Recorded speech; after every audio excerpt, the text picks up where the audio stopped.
کوفے کے لوگ پریشان تھے کہ یزیدیت اپنی جڑیں گاڑ رہی ہے، اللہ کے احکامات اور اس کے رسول کے اسوے سے انحراف ہو رہا ہے۔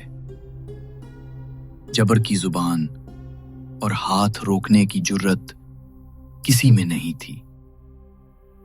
ایسا ایمان بھی شاذ ہی تھا کہ آواز ہی اٹھا لیتا۔ کوفے والوں کو یہ جرت علی کرم اللہ وجہ کے لختے جگر کے علاوہ کہیں نظر نہیں آئی۔ لکھ بھیجا کہ اللہ کے دین کو آپ کی ضرورت ہے۔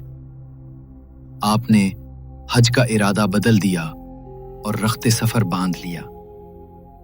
جو بھی اللہ نے دے رکھا تھا سب ساتھ لیا اور نانا کی امت کی آواز پر لبیک کہا۔ تاریخ لکھنے والے کہتے ہیں کہ اہل کوفے نے بے وفائی کی، آل رسول کو بلا کر وعدے وفا نہیں کیا۔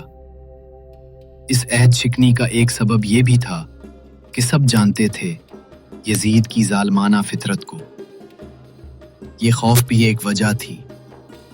اہل کوفے میں وہ جرت نہیں تھی جو ابن علی کے خون میں تھی۔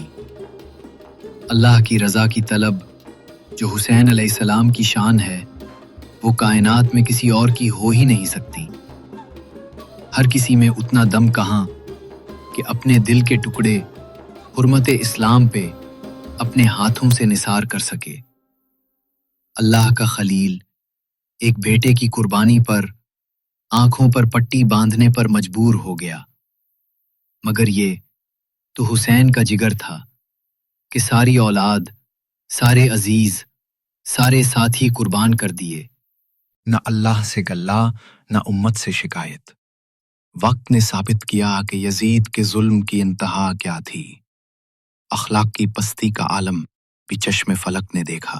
جو شخص آل رسول پر ظلم کے پہاڑ توڑ سکتا ہے، وہ ساتھ دینے والوں سے کیا کرتا؟ کربلا کا راستہ صرف حسین ہی طے کر سکتے تھے، کوئی دوسرا